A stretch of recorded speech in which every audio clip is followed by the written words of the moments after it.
Bienvenidos a una nueva emisión del Derecho a Disentir, el programa de Justicia TV en el que platicamos con estudiantes de distintas carreras y universidades de todo el país sobre algunos de los precedentes más relevantes de la Suprema Corte. El día de hoy platicaremos sobre la inclusión y no discriminación en el deporte de las y los niños con discapacidad. El día de hoy nos acompañan Rafael Contreras de Derecho del ITAM, Iris Cruz de Derecho de la Universidad Veracruzana, Fernanda Bárcenas de Medicina de la UAM y Anuar de Anda de Cultura Física y Deportes de la Universidad de Guadalajara. Bienvenidos a este nuevo programa. Yo soy Samantha Tafich y comenzamos.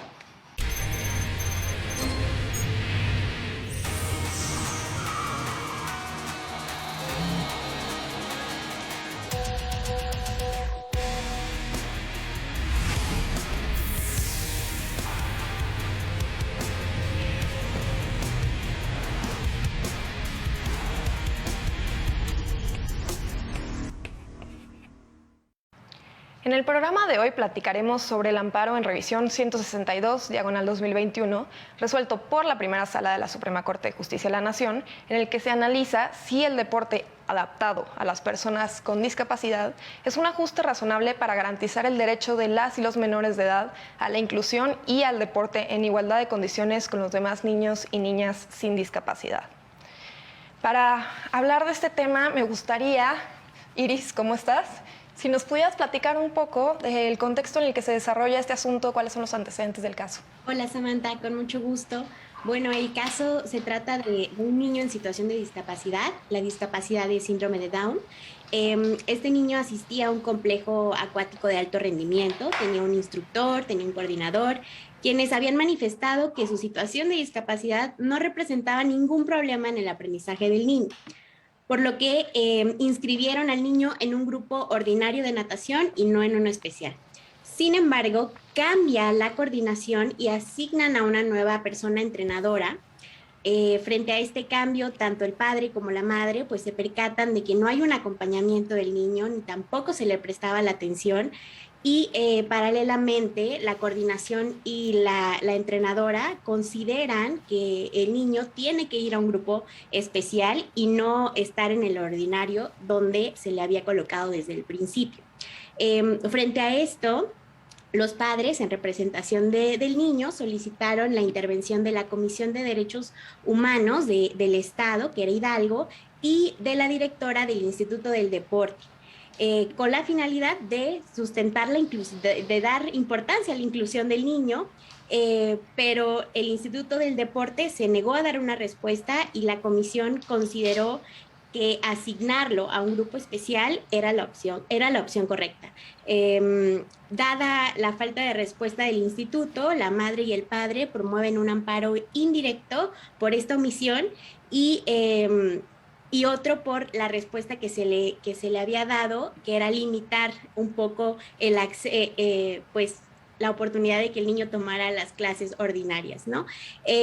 Y pues bueno, así es como un juez de distrito conoce del caso, pero no les asiste la razón a los quejosos desde la postura del juez. O sea, el juez les niega el amparo. Así es, Amanda. Ok, perfecto. Rafa, ¿nos podrías platicar qué fue lo que dijo la Suprema Corte en el amparo en revisión que posteriormente analizó? Claro. Antes, para aquellos televidentes que desconocen ciertas cuestiones procesales en el amparo, cuando un juez de distrito niega el amparo, procede el recurso de revisión, y el recurso de revisión puede conocerlo un juzgado superior, que es el Tribunal Colegiado, o la Suprema Corte. En este caso, la Suprema Corte de Justicia de la Nación, la primera sala, decidió traer el asunto y fue turnado a la ministra Margarita Ríos Farjat. Los argumentos de la quejosa fueron bastante contundentes porque se analizó una omisión general del juez de distrito, de la juez de distrito, por no analizar desde la perspectiva de una perspectiva que incluya las capacidades, un espectro amplio de capacidades físicas y mentales que se requerían en este asunto. Entonces, la quejosa pidió que la Suprema Corte analizara el caso desde una visión, desde una perspectiva más amplia de capacidades físicas y mentales. Pidió también que se analizaran las pruebas desde esta misma perspectiva y desde el modelo social que incorpora la Constitución, un modelo social que no discrimina, un modelo social incluyente y un modelo social que no deja de lado a las personas por capacidades distintas. En ese sentido, la primera sala conoce del asunto, la primera sala de la Suprema Corte, y empieza a analizar diversas cuestiones como las concepciones de discapacidad, capacidades diferentes, el modelo médico, que es algo muy, muy importante y por eso nuestros colegas nos acompañan el día de hoy, perspectivas médicas para juzgar con perspectiva incluyente, ¿no? En la justicia constitucional, un modelo social que es como el que ya comentaba, un modelo incluyente y un modelo respetuoso, sobre todo para todos los miembros de nuestra sociedad, obligaciones en materia de igualdad y no discriminación, que son obligaciones que tienen que llevar, la primera sala determinó que esta es una obligación esencial para todos los miembros del Estado, a diferencia de, por ejemplo, como comentaba mi compañera Iris, la Comisión Estatal determinó que poner el quejoso en clases especiales en vez de las ordinarias era lo procedente. La primera sala reconoce el derecho de inclusión y reconoce el derecho de convivir con sus demás compañeros en situaciones distintas de capacidades mentales, y eso es un logro que se llevó a cabo gracias a la justicia constitucional. Es decir, la primera sala lo que determina es que se le permita al menor participar en las clases que sean de su elección, ¿no? O sea, el modelo adaptado sería opcional u optativo o incluso complementario, pero no obligatorio para el menor, ¿no? Bueno, primero que nada, vamos a entrar a más detalles de este asunto, pero primero que nada me gustaría que nos platicara un poco Fernanda desde la perspectiva médica. ¿Qué es lo que hay detrás de este asunto? ¿Cuál es tu análisis personal y profesional del asunto? Primero, yo creo que hay que analizar qué diferencia a un niño con síndrome de Down de alguien sin esa trisomía, ¿no? Creo que algo importante es la capacidad aeróbica que tienen ellos, que siempre va a ser menor que la de alguien normal, bueno, alguien con capacidades diferentes. Las cardiopatías congénitas que existen, que son en el 50% de los niños con síndrome de Down. También la parte metabólica, que es diferente, y la disautonomía que ellos tienen, que hace que, por lo mismo, todo lo aeróbico sea de una forma diferente. Entonces, tanto esto como la antropometría, que en ellos es muy distinta, hay que considerarlo para comparar si las personas con síndrome de Down estarían o podrían competir o convivir en ambientes deportivos sin esa trisomía, ¿no? Creo que ese es un análisis que primero deberíamos abordar, y también saber que hay diferentes tipos de disabilidades, o afecta de una manera o de una magnitud diferente a las personas con síndrome de Down. Puede haber alguien con limitaciones menores a alguien que no sea tan funcional como otros. O sea, hay un espectro grande dentro de este grupo de personas. Entonces, creo que en eso se debería basar, como bien ustedes saben, la justicia. No se trata de igualdad, sino de justicia. Entonces, creo que él debería estar en el grupo donde él pueda ser más apto. Digo yo, mi comparación más básica es el karate, ¿no? Donde se hacen exámenes y tienen una nueva cinta porque adquirieron esas habilidades. Entonces, creo que aquí podría ser lo mismo. Si el niño con síndrome de Down adquirió ciertas habilidades, puede pertenecer a cierto grupo, pero si no, no puede pertenecer a otro donde ya no está a su nivel, y eso pasa con personas sin síndrome de Down. Ok. Antes de que nos vayamos al análisis propiamente de deportes, Anuar, te estoy viendo, todavía no, quisiera ver cuál es tu perspectiva de este análisis, Iris. Yo sí creo que es un tema de igualdad, porque justo la igualdad sigue siendo una utopía para nosotros, y algo que ahora que lo menciona Fernanda, como que reaccionó frente al término normalidad. El término lo traemos, ¿no? Está inserto ya en nuestro lenguaje. Lo cierto es que hay que deconstruir también qué significa la normalidad. Yo creo que todas las personas somos diferentes en realidad, pero lo que nos van a garantizar en este plano de igualdad son este respeto y garantía de derechos, ¿no? Y las personas que se encuentran en determinadas situaciones, ya sea una persona en situación de discapacidad, las mismas mujeres o niños, niñas y adolescentes, no son vulnerables per se, porque lo sean, porque naturalmente sean vulnerables, sino más bien es el contexto o el medio quienes han pues estructurado ciertos comportamientos que impiden, por ejemplo, que las niñas, niños y adolescentes den su opinión, por ejemplo, ¿no? Cuando regularmente se toca el tema de las infancias no eran consideradas sujetos de derechos, sino unos objetos de protección. Hoy ya evolucionamos con eso. En el tema de la discapacidad, creo que también hemos evolucionado al dejar atrás un poco la idea de que las personas que se encuentran en una situación de discapacidad están enfermas y necesitan una rehabilitación o necesitan un tratamiento. Simplemente no hay una estructura por parte de la sociedad en la que podamos crear estas condiciones, estos ajustes tal vez, para que las niñas y niños que en situación de discapacidad o personas adultas puedan ejercer sus derechos sin ninguna otra complicación. Pero en realidad es parte de un sistema que está acordado de esta manera, ¿no? El adultocentrismo en el caso de niños, niñas y adolescentes y esta visión, esta visión médica frente a un modelo social. Entonces, sí, yo creo que en resumen de todo lo que estoy diciendo, creo que es importante no perder de vista que ninguna persona es vulnerable per se, sino que es el entorno mismo quien lo pone en una situación de vulnerabilidad, como es el caso de los niños en situación de discapacidad, o específicamente el caso de este niño, ¿no? Si se hubieran establecido las herramientas, tal vez él no se hubiera visto violentado en sus derechos. No sé si ahí puedo dejarla o también agregar algo último, igual y podemos Claro. ya ahondar No, en tú no el te tema preocupes, del fondo. Iris. Dinos. Bueno, en el tema del fondo, porque creo que, como decíamos, ¿no? Decía Fernanda, a lo mejor el objetivo no es la igualdad, sino la justicia, pero es que siento que están muy relacionadas. Claro, no Y hay justicia al sin final igualdad, del ¿no? día, por supuesto, y al final del día, lo que buscas con las acciones afirmativas, la pregunta que tú mencionabas al inicio del programa, es justamente llegar al punto de la igualdad. Los ajustes razonables o acciones afirmativas van a terminar el día que la igualdad esté encaminada.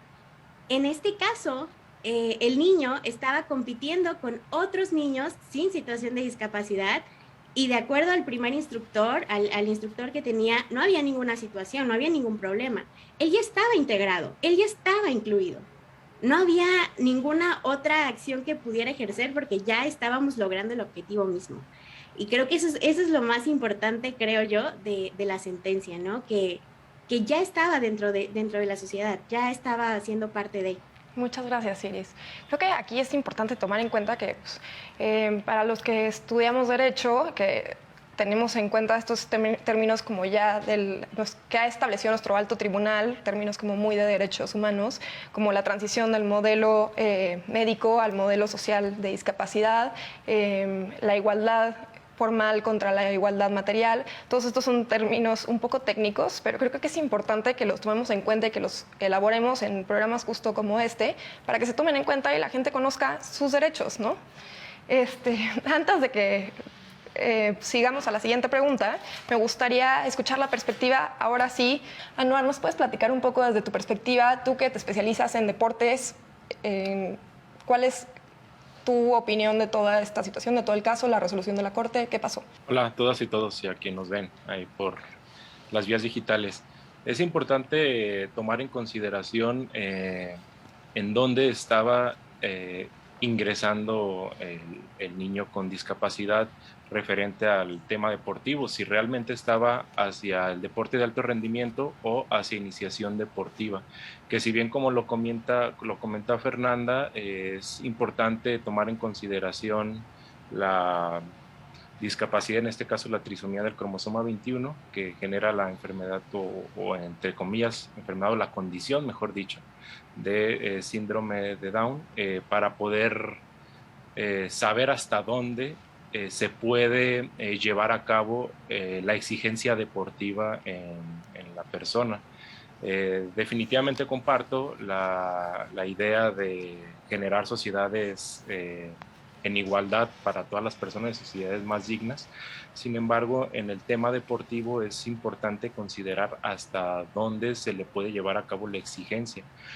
Si están en iniciación deportiva, puede compartir los espacios, y no es compartir, simplemente es parte, ocupar los mismos espacios que personas que no tengan ninguna discapacidad de forma, o que se pueda considerar de forma evidente. Sin embargo, las exigencias deportivas, bien tomar en cuenta que el deporte, una característica principal es conseguir una marca. De hecho, hay debates científicos donde se cuestiona si el deporte es salud o no es salud. Hay opiniones encontradas entre que el deporte en realidad no es una práctica saludable, porque el deporte exige a los cuerpos de una forma extraordinaria para poder conseguir una marca, independientemente de o sobre explotar, vaya, las capacidades físicas para conseguir una marca.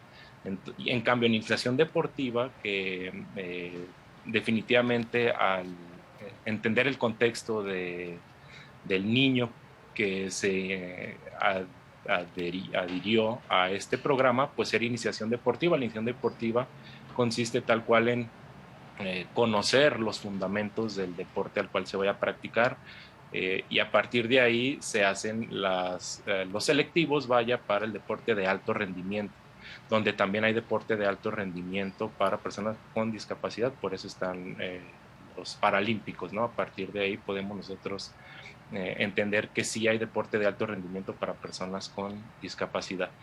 Entonces, si es iniciación deportiva, definitivamente puede estar en los mismos espacios que las personas que no tienen discapacidad, y se adapta definitivamente las instrucciones hacia todas las personas con base en su entendimiento y en sus condiciones. Esto no es que los distinga, simplemente es que se debe adaptar, ya que todos vivimos una realidad diferente, desde la cuestión cognitiva, desde la alfabetización física, para poder nosotros entender o no los constructos y las indicaciones, ¿no? Entonces, no es que se adapte o que de forma paternalista se lleve a cabo una indicación, sino se debe adaptar el lenguaje. Poniendo un ejemplo, no vas a hablar o dirigirte con un niño de 9 años a un joven de 18 años. O sea, el lenguaje se adapta a la circunstancia, como poner un ejemplo. Entonces, se pueden ocupar espacios en iniciación deportiva de todas las personas en algunos deportes. Eso es hasta aquí mi opinión. Ok, muchas gracias, Anuar, por tu aportación. Han planteado algunas cuestiones muy importantes y que creo que dan para mucho debate. Sin embargo, se nos está acabando el primer bloque. Entonces, guárdense tantito, y a todos los que nos ven desde casa, ahorita volvemos con más. No te vayas, estás en el derecho a disentir. Ahora volvemos. Estás de regreso en el derecho a disentir. El día de hoy estamos platicando sobre la inclusión y no discriminación en el deporte de las y los niños con discapacidad. En el último bloque, Anuar, nos estabas platicando un poco sobre el deporte y en qué casos debe o no debe de incluirse a las personas con discapacidad para competir o participar. Rafa, me gustaría escuchar tu perspectiva sobre lo que Anuar nos platicó en el bloque anterior. Pues yo lo veo más desde un modelo, como comentaba, ¿no? El modelo social. A mí me parece que si bien tienen necesidades, o sea, tenemos que reconocer que todos tenemos necesidades físicas, biológicas distintas, pero eso no debe ser excusa para excluir a ciertos miembros de la sociedad, para decir, ok, tenemos ciertas escuelas, tenemos ciertos centros de acceso a la salud, de acceso al deporte, y ya con eso ya cumplimos una cuota. Tenemos que recordar que las personas con capacidades distintas, si bien tienen necesidades distintas, también tienen dignidad humana, al igual que todos los miembros de la sociedad. Y precisamente por eso es importante analizar este tipo de precedentes, porque la Suprema Corte, como Tribunal Constitucional, ayuda a destruir ciertos conceptos, ciertos criterios que tenemos muy arraigados en nuestra sociedad. Simplemente esta decisión discriminatoria fue avalada por, primero, el instructor del menor, después el director del centro de deporte, después por la comisión estatal y posteriormente una juez de distrito negó el amparo.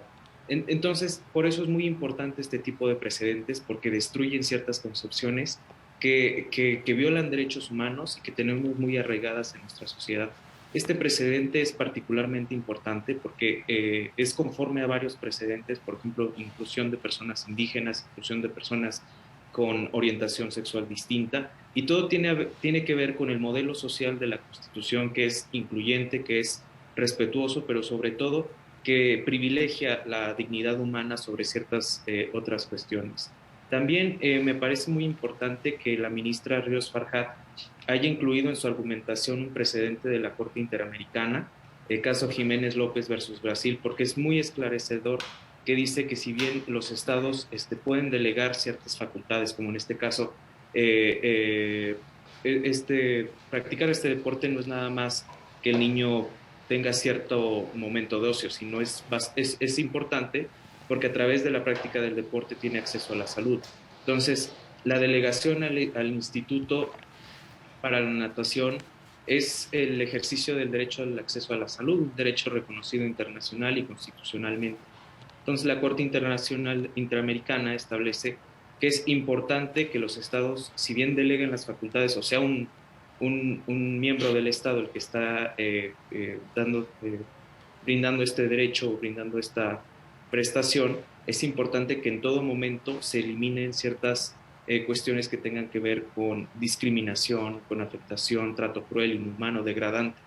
En mi parecer, excluir a las personas con discapacidad o con capacidades diferentes es un trato denigrante y que no está incluido en nuestra Constitución, y por eso están nuestros tribunales. Ok, muchas gracias, Rafa. Mencionas un tema súper importante, que trascendente es el hecho de que un asunto como estos tenga que llegar hasta el más alto tribunal, hasta el Tribunal Constitucional, para que se puedan reconocer los derechos humanos de una persona, ¿no? O sea, como bien mencionas, cuántas autoridades, cuántas personas pasaron por ver este asunto y no realizaron los ajustes razonables por decisión propia, o por mandato constitucional incluso, pero, o sea, qué importante es la justicia y cómo los precedentes pueden trascender a que se cambie la cultura, se cambie la sociedad y hagamos pues, cambios para todos y todas, ¿no? Fernanda, ya que tenemos una perspectiva deportiva, me gustaría volver a escuchar una perspectiva médica para ver qué opinas de lo que nos platicó Anwar y del enfoque que le dio Rafa. Claro. Yo creo que en el caso, como lo plantean en el escrito, hace falta puntualizar de una forma más objetiva los parámetros físicos y psicológicos del niño. Porque es muy fácil decir la opinión del primer maestro, que mencionaba como él tenía las capacidades suficientes. ¿Cómo podemos evaluarlo objetivamente? Tanto lo físico como mental. Bueno, o sea, sí se puede, por ejemplo, bueno, Anwar sabrá un poco más de esto, pero medir la capacidad vital forzada, hacerle ciertas pruebas comparativas con los demás niños, para poder analizar si es verdad que podría él pertenecer al otro grupo que él deseaba, porque creo que yo lo he visto con muchos pacientes y sus padres. Desafortunadamente, a veces los papás queremos o quieren creer que sus hijos pueden hacer algo y, o sea, sí, pero hay que ser más objetivo. O sea, medirlo objetivamente para que ustedes o la justicia pueda hacer algo al respecto.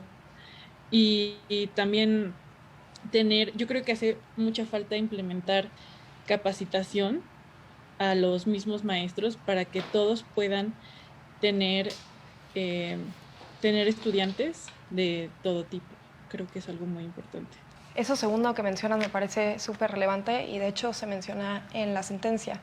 Es incluso estaba en la legislación estatal y lo estaban incumpliendo las autoridades, ¿no? O sea, cada instructor tenía la obligación de contar con justo la capacitación para poder atender a personas con discapacidad o personas sin discapacidad.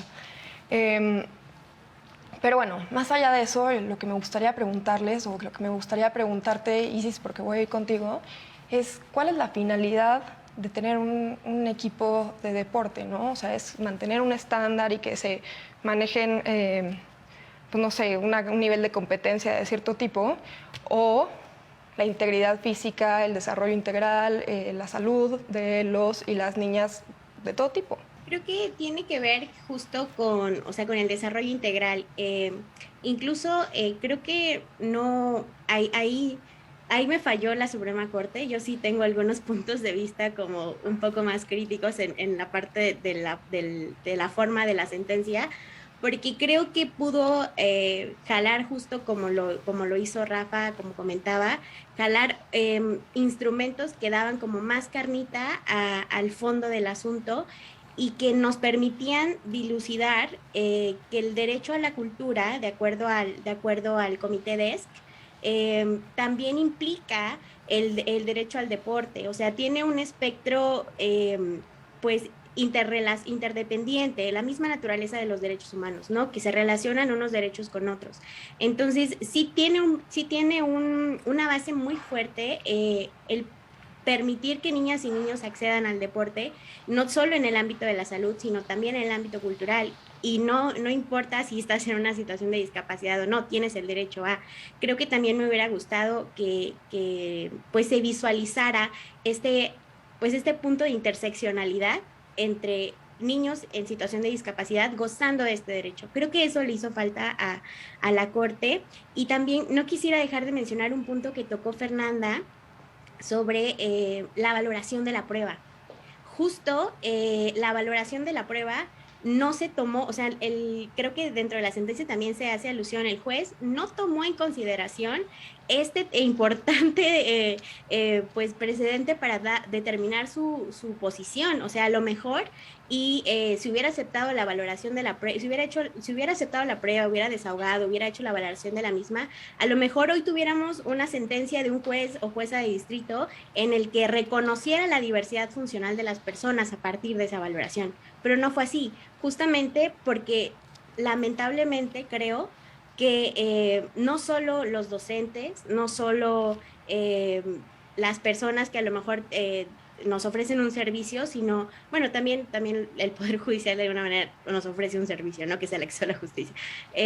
Creo que todos, en realidad, como bien dice nuestra Constitución, todos estamos en la obligación de conocer cuáles son estos puntos que nos van a ayudar en diferentes ámbitos en materia de derechos humanos, como en el caso del trato de niñas, niños y adolescentes en situación de discapacidad. Creo que no hace falta solo una capacitación a docentes, sino hay una necesidad ya súper establecida y que nos queda bien claro con esta sentencia, no solo en el ámbito docente, sino para todos los funcionarios. Para todos los funcionarios y los entes privados también, ¿no? Porque es una obligación para todas y para todos aplicar, o sea, tener cierta accesibilidad y aplicar los ajustes razonables para que todas y todos podamos o sea, movernos con facilidad dentro de nuestra propia sociedad que nos pertenece a todas y a todos, ¿no? Al final de cuentas, eso es el modelo social de discapacidad. La discapacidad no está en las personas, está en la sociedad, ¿no? Rafa, ¿qué opinas del comentario de Isis? Yo la verdad no, pues muchas veces en este programa he criticado ciertos aspectos en las sentencias, pero esta sentencia no me parece, yo no generaría una crítica, al contrario, me parece que sí robustece el conjunto de sentencias que tiene la primera, sobre todo la primera sala y la Suprema Corte en general, con el acceso, con la inclusión, con el modelo social de la Constitución. Me parece también muy importante y cómo lo establece la ministra Ríos Farhat, cómo la inclusión se puede pedir, se exige ex ante y ex nunc. Estos términos en latín que a veces parecen un poco incomprensibles, vamos a tratar de explicarlos. Ex ante es la obligación que establece la Constitución a todos los entes a todos los miembros del Estado de incluir a las personas de una manera práctica, de una manera ordinaria, es decir, si una persona tiene capacidades diferentes, que no se le excluya de inicio, ¿no? Y ex nunc o ex post quiere decir que si una persona tiene una capacidad distinta, tiene o incluso otros conceptos, por ejemplo, si es una persona indígena, si es una persona de orientación sexual, de determinada orientación sexual, y exige al Estado, le pide al Estado cierta medida de inclusión, la Suprema Corte establece que está obligado, simplemente el primer artículo de la Constitución establece que todos los miembros del Estado están obligados a respetar, promover y proteger los derechos humanos, y establece una prohibición completa de la discriminación. Entonces, en el momento que una persona siente que los miembros del Estado lo están, o ciertos delegados del Estado están discriminando, la primera sala establece que, si bien es una obligación desde un inicio, tienen que hacerlo tras el requerimiento de la persona. En este amparo se le requirió por escrito y pues se le negó. Incluso se le había negado la respuesta. Simplemente esa es una radiografía de toda la violación sistemática de derechos humanos de esta persona, y es verdaderamente triste cómo tienen que sufrir las personas con discapacidad en este país. Como tú comentabas, Samantha, cómo una persona tiene que acudir hasta el máximo tribunal para que se le reconozca algo tan básico como la inclusión. Y es lo que yo dejaría de reflexión el día de hoy. Perfecto, muchas gracias, Rafa. Anuar, una vez que escuchamos las dos opiniones de derecho y la opinión de medicina, que pues, Fernanda justo hizo referencia a ti, ¿qué opinas a lo que te preguntó y a todo lo que se ha dicho anteriormente?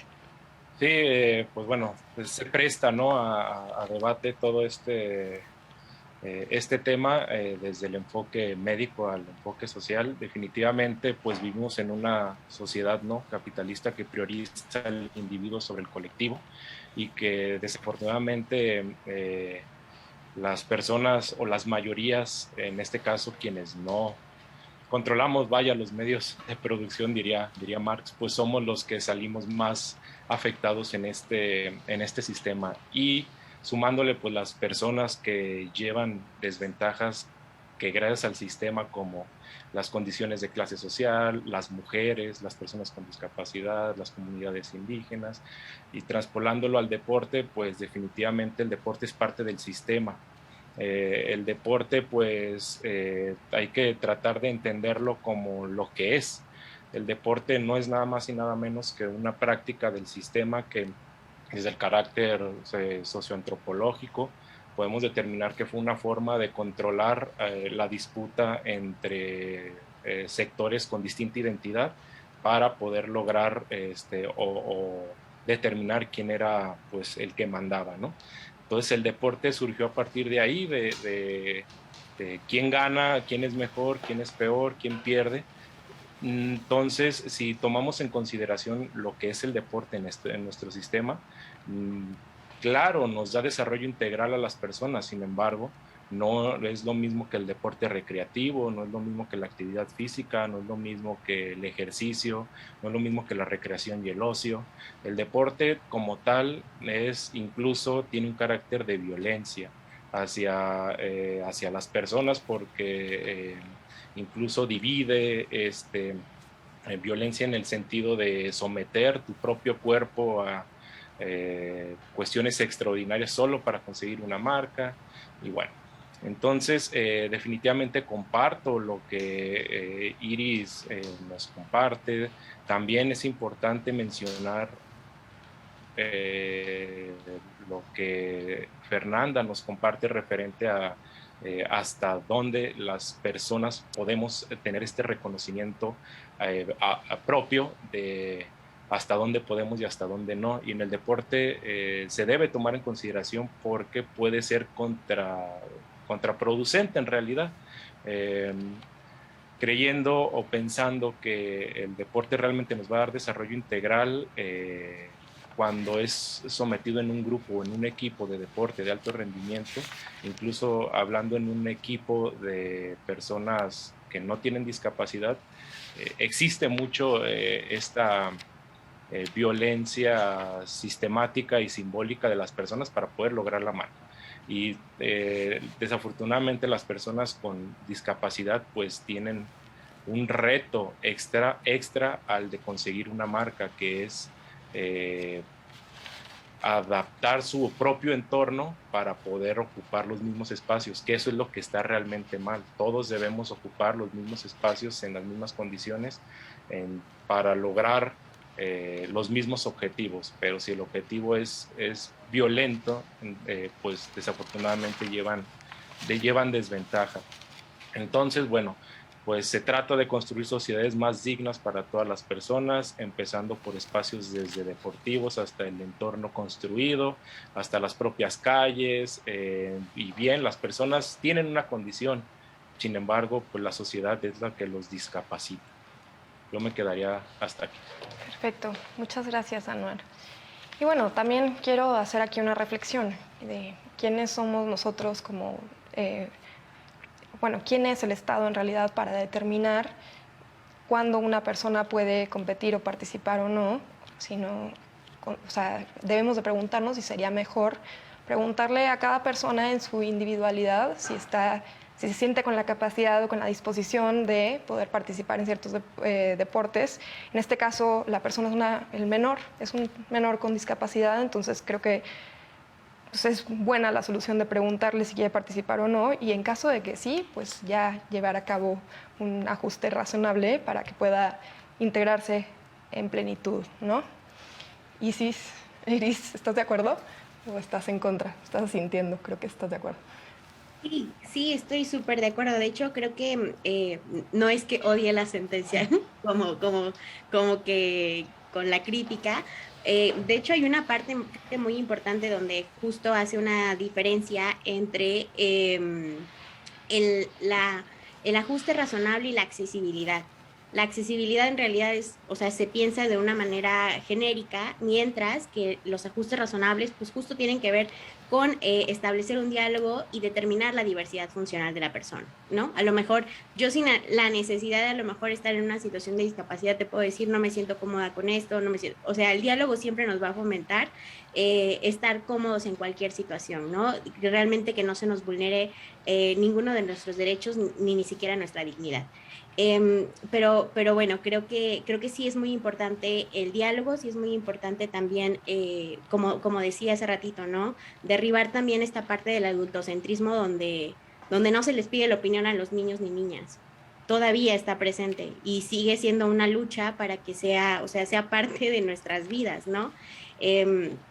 Creo que también es importante mencionar que a lo mejor desde mi plano jurídico creo que no me gustaría dejar de mencionar que este caso es muy, muy similar al caso de González Yuy contra Ecuador, que justo se resolvió ya hace mucho tiempo en la Corte Interamericana, donde la situación era casi la misma. Era una niña que tenía VIH y la escuela decidió pues primero suspenderla y después expulsarla porque representaba un peligro para los demás compañeros. O sea, sin hacer previamente un análisis de la situación, la escuela actuó de manera arbitraria, ¿no? Sin ponderar los derechos realmente de la niña. Y creo que aquí sucede lo mismo.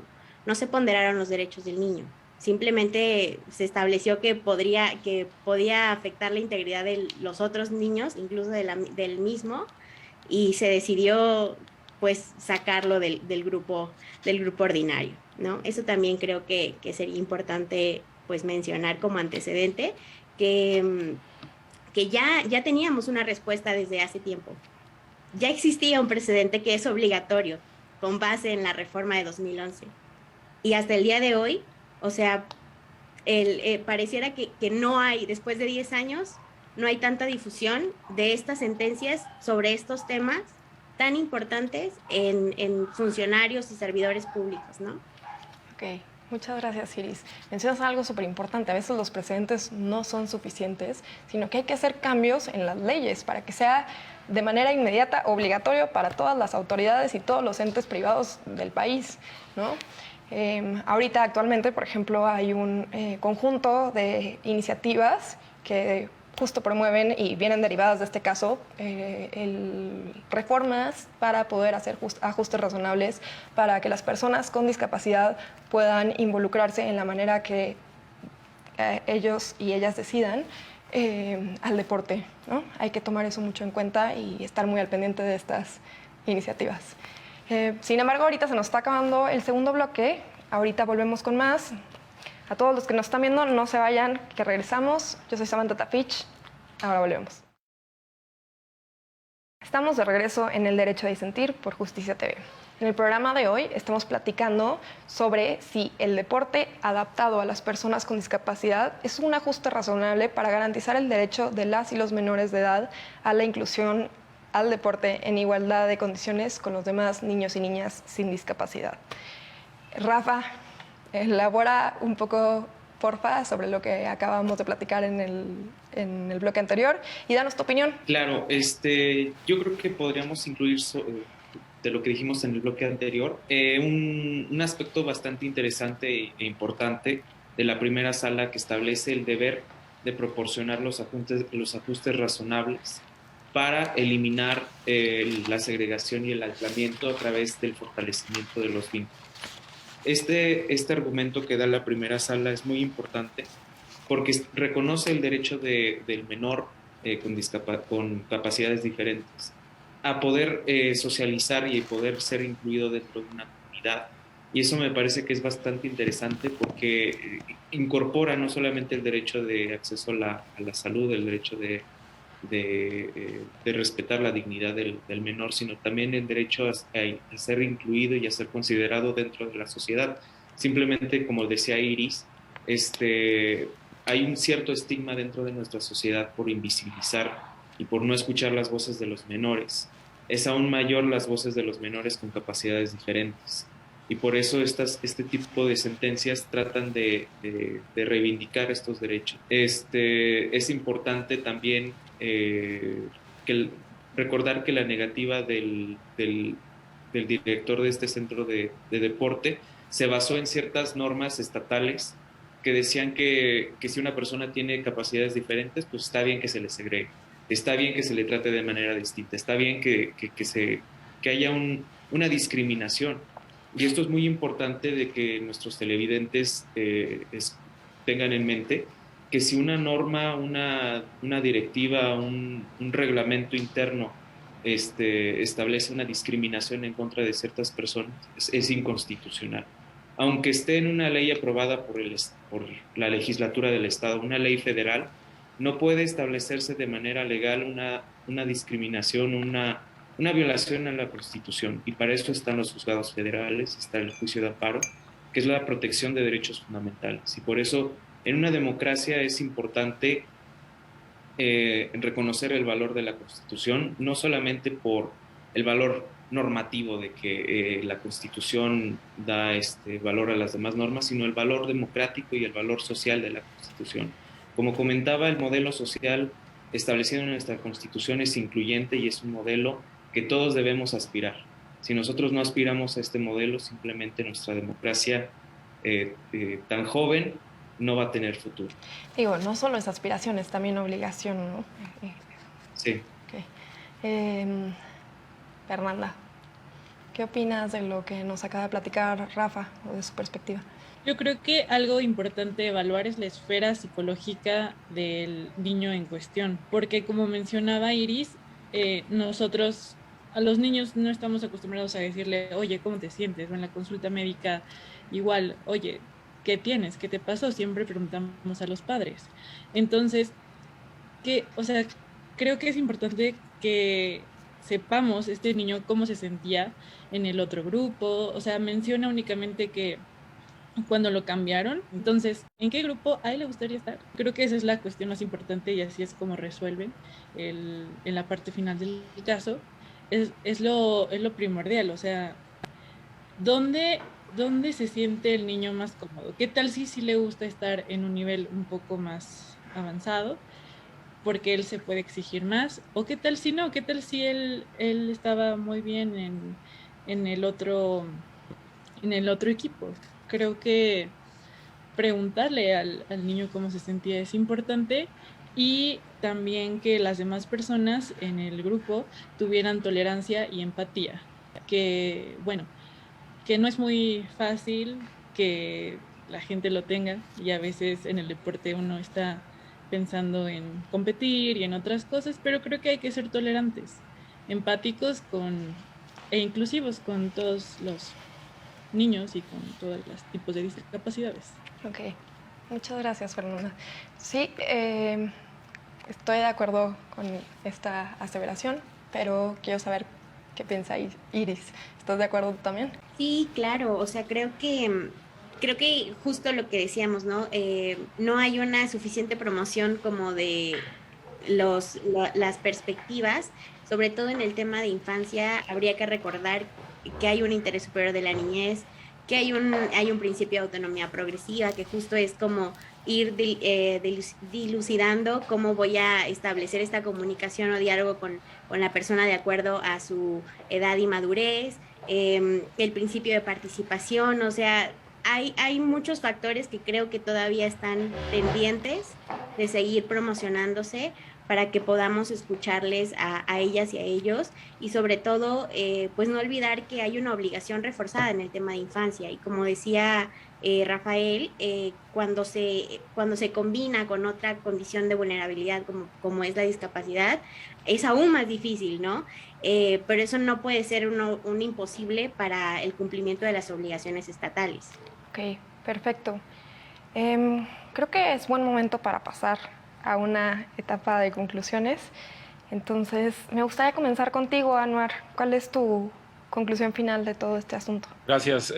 Pues definitivamente debemos ser seres conscientes en todos los sentidos, así como hay ya se está legislando, se debe reformar para que el sistema público y privado tome cultura de inclusión en todos los sentidos. También los seres humanos debemos tomar conciencia sobre las condiciones y la diversidad de personas que hay, ya dejando de ser paternalista, rompiendo el romanticismo, ya eso ya no tiene cabida no debe tener cabida en nuestra sociedad, simplemente son personas así como todos con muchas diversidades y con base en ello, pues definitivamente construir sociedades más dignas desde lo micro hasta lo macro. Con eso me quedo. Perfecto. Gracias, Anuar. Rafa, segunda conclusión del día. Sí, pues igual como decía Anuar, todos tenemos el deber moral y constitucional de proteger e integrar a todos los miembros de la sociedad. Es algo que tenemos que tomar, es una obligación que todos debemos tomar todos los días. Seamos miembros del Estado o no, seamos ciudadanos, también tenemos que respetar a las personas con discapacidad, porque la Constitución es clara y precisa. Todo tipo de discriminación está prohibida en este país. Y eso es algo que tenemos que en democracia tomar como un estilo de vida, respetar los derechos humanos de todos sin importar la razón, ni el contexto, ni cualquier otro impedimento, porque en democracia todos valemos igual y si una persona tiene diferentes necesidades, se le tiene que considerar, pero todos somos iguales. Perfecto, muchas gracias, Rafa. Ya sé que estamos en etapa de conclusiones y se supone que ya esto era lo último, pero sí me gustaría preguntarte si nos pudieras aclarar, para no dejarlo al aire, cuál es la diferencia entre igualdad formal e igualdad material o de facto. Bueno, y como yo tengo en mente, Sí. la igualdad formal es aquella que simplemente está en la ley, ¿no? O sea, de que todo se les llegue a considerar. Es el viejo sistema el liberal de que todas las personas son iguales ante la ley, pero eso invisibiliza ciertas asimetrías o ciertas problemáticas, como por ejemplo clase social, condición, eh, preferencia sexual, personas de origen indígena, etcétera, todos son iguales, pero si no se les analiza ciertas características, por ejemplo, esta sentencia incorpora la perspectiva de discapacidad. El día de ayer, el Pleno de la Suprema Corte aplicó la perspectiva de género para abordar los 2 amparos que se resolvieron en materia penal. Este tipo de perspectivas y consideraciones llegan a establecer una igualdad en el caso concreto. Por ejemplo, las mujeres que durante décadas han tenido una situación de desigualdad con los varones, si se aplican estos criterios que a simple vista o en el modelo liberal son... aparentan ser igualitarios, ¿no? Exacto. Se llega a establecer una igualdad en el caso concreto. Es una actividad positiva del Estado que están obligados. Okay. Muchas gracias, Rafael. Perdón por abordarte después de la conclusión. Me parecía muy importante que se aclarara la diferencia entre la igualdad formal y la igualdad material para todas las personas que pues, no son abogados y no conocen estos términos, ¿no? Y también me gustaría que todos tuviéramos en mente, y todos y todas, que sí, la igualdad material es obligatoria y la igualdad formal también. Las dos deben de complementarse para que justo podamos alcanzar una igualdad de hecho o sustantiva, ¿no? Bueno, vamos ahora con Fernanda. ¿Nos pudieras dar tu conclusión final de todo este asunto? Claro, es importante recordar que las personas con síndrome de Down tienen limitaciones fisiológicas, antropométricas y mentales, y por lo que ya mencioné, de cardiopatías congénitas, disautonomía, disfunción metabólica, hipotiroidismo, etcétera, que acompañan al síndrome. Por lo mismo hay que considerarlo, más no hay que negar el derecho a la salud, en este caso el deporte, que se considera salud, sobre todo porque hay muchos estudios que aseguran que la actividad física en personas con síndrome de Down mejora sus patologías de dicho síndrome.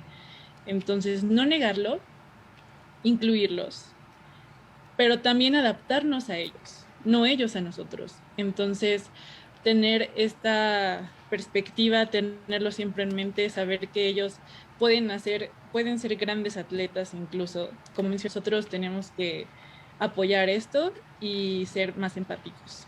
Perfecto. Muchas gracias, Fernanda. Y para la conclusión de las conclusiones, me voy contigo, Iris. ¿Cuál? Es más me va a decir Rafa que odia la sentencia, pero no, creo que justo ahora que tocamos el tema de la igualdad formal y la igualdad material, y también dentro de los principios que mencionábamos hace un momento de las niñas y niños, y que en realidad la justicia tiene un objetivo y tiene ciertos beneficiarios que somos la sociedad en general. Creo que a mí me hubiera gustado muchísimo que esta sentencia, como la de, no recuerdo bien el nombre, Adir, creo que fue igual un amparo en revisión de una persona en situación de discapacidad que tenía igual un síndrome. Esa resolución salió en un lenguaje totalmente accesible, en una sentencia de lectura fácil, un lenguaje que a lo mejor ni no era totalmente ciudadano, pero era una sentencia de lectura fácil, y con eso estamos cumpliendo con nuestros objetivos de igualdad. O sea, no nada más hacer sentencias para los doctos en derecho o los letrados en derecho, sino en realidad hacer sentencias para todas y todos, independientemente de nuestra formación, de nuestra edad, del círculo social donde estemos, ¿no? Creo que sí me quedaría como con ese punto de que ya había dado un precedente la Suprema Corte en 2013 con ese tipo de resoluciones, y creo que para justo pues cumplir con las obligaciones estaría fenomenal que siguiéramos bajo la misma línea de estar en un lenguaje fácil, comprensible, así tal cual, porque me parece que dentro de los resolutivos que dice la sentencia, o sea, no, ellos no hacen la sala no emite esta resolución en lectura fácil, pero sí le pide a la autoridad que le comente al niño cómo tiene, de una manera clara, cómo tiene que desarrollarse ahora esta nueva modalidad en la que él está inmerso, ¿no? en el complejo. Pero sí es importante que no solo sea eso, sino todo el proceso que vivió, tenga esta parte, creo que también es fundamental para la reparación integral de sus derechos, ¿no? Creo que es todo. Ok, perfecto. Mil gracias, Iris. Y qué bueno que mencionas esa sentencia súper importante. Es el AR 159/2013, me parece, que es la primera sentencia en formato de lectura fácil. Muy, muy importante y constituye justo un perfecto ejemplo de lo que es un ajuste razonable, ¿no? Gran referencia, mil gracias. Gracias a todas y todas por sus conclusiones. Lamentablemente ya se nos acabó el programa. Esto fue una emisión más del Derecho de Disentir por Justicia TV. Yo soy Samantha Tafich y nos vemos hasta la próxima.